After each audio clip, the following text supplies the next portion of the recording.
Guys, welcome to a classic film review of Capricorn One, the 1977 conspiracy action thriller starring James Brolin, Elliott Gould and O.J. Simpson amongst its all-star cast. It's the story of the first manned flight to Mars, a mission that's discovered to be unsafe and cancelled on the launch pad at the last minute. Now, in order to protect its funding and appease an excited public, NASA decides to fake the Martian landing. However, it's not long before the three astronauts scheduled to travel to Mars get wind of what's alternatively in store for them, and they need to find a way to escape and avoid the authorities at all cost. Now, the film's inspired by conspiracy theories surrounding the legitimacy of the Apollo moon landings, and it's a great fusion of conspiracy, what-if government cover-ups and action-packed chases, and has one of the zaniest final acts of the 70s. Let's take a look.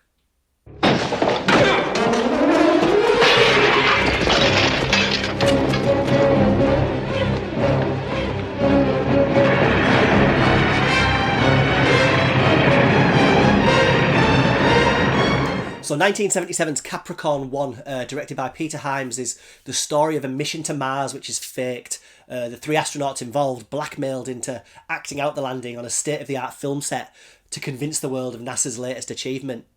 And these astronauts are Brubaker, played by James Brolin, Walker, played by O.J. Simpson, and Willis, played by Sam Waterston. You see, due to political pressure, NASA can't afford for a failed mission, and trouble is they've cut costs so much it's led to faulty equipment and a ship that would never survive the mission.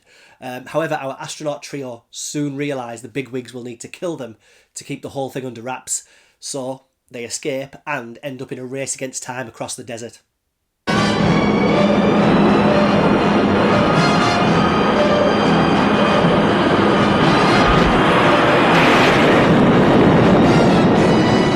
Elsewhere, too nosy for his own good NASA engineer and Elliott Gould's reporter are starting to smell something fishy.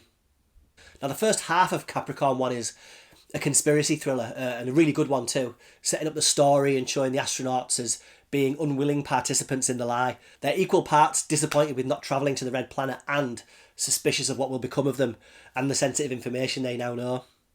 We also have Hal Holbrook here playing Dr. James Kellaway, and he's about as slippery as they come, more interested in money and public opinion than the fate of his colleagues and friends. You think it's all a couple of loony scientists. It's not, it's bigger. There are people out there, forces out there, who have a lot to lose. They're grown-ups. It's gotten too big, it's in the hands of grown-ups. What about our families?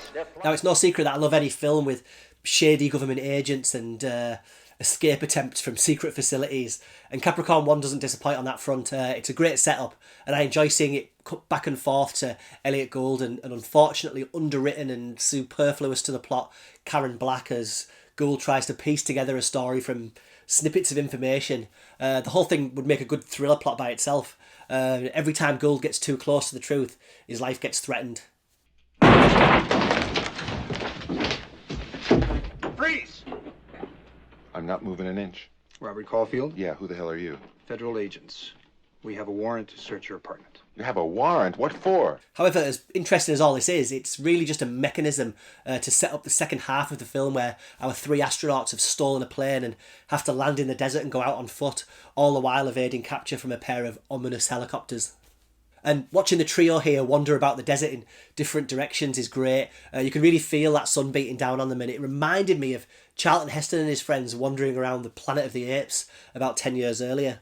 Now, I'm not sure how long they're supposed to be out there for, but one by one they succumb to dehydrated delusion, helicopter fire, and having to eat the local wildlife.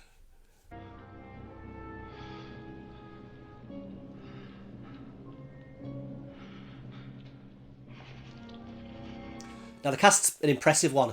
Brolin, as pretty much the lead astronaut, does his smouldering tough guy bit, but he's better at the action hero elements than he is at conveying any kind of emotional range. O.J. Simpson, fresh from the Towering Inferno and the Cassandra Crossing, and who was still playing in the NFL at this time, is pretty much stuck between Brolin and the third astronaut, played by Sam Waterston, who is the funny guy of the crew, the comic relief, if you like. Hi there, Dr. Calloway. Nice to see you. A funny thing happened on the way to Mars. Now, admittedly, as characters, they're not really that engaging or fleshed out. Brolin's home life shown a few times, and his wife who believes she's now a widow, and some children who are proud their father's been to Mars, apparently. But none of it's as entertaining or engaging as Elliott Gould doing his great "aw shucks" routine.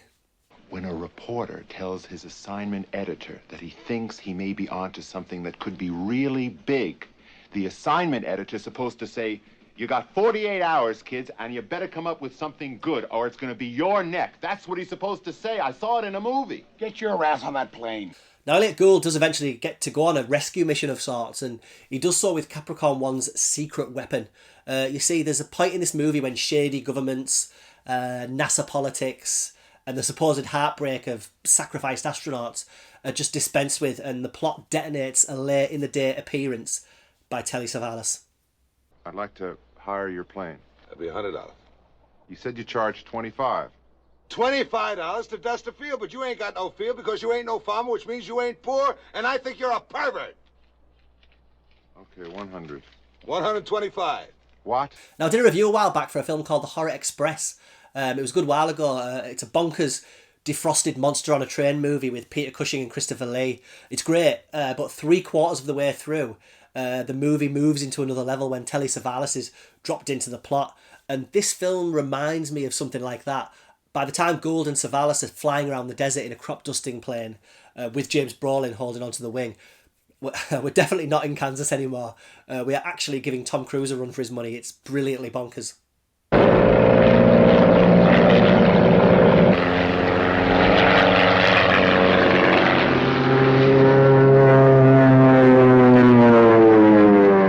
Now, the plane stuff was, by all accounts, incredibly dangerous.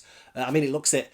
I did read on IMDb that the Hollywood pilot Frank Tallman, who flew the plane, said it was the most dangerous and complex aerial sequence ever executed for a movie up till that time.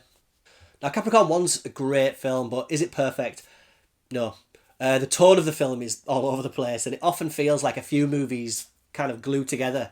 There's an infamous out-of-control car scene with Elliott Gould that feels forced into proceedings to up the action quota, if you like. And a moment I won't spoil, but it involves James Brolin running in slow motion, and it is so ill-advised that when I first saw it, it almost derailed the whole film. On the whole, though, Capricorn One works pretty well. Its cast is solid, the production design's top-notch. NASA, who are pretty much the villains of the film, actually provided technical assistance, also providing mock spaceships and props for the movie. We've also got an excellent score by Jerry Goldsmith of Alien, Star Trek and Rambo fame that keeps the momentum thumping forwards. And the whole thing is ably assembled by writer-director Peter Hyams.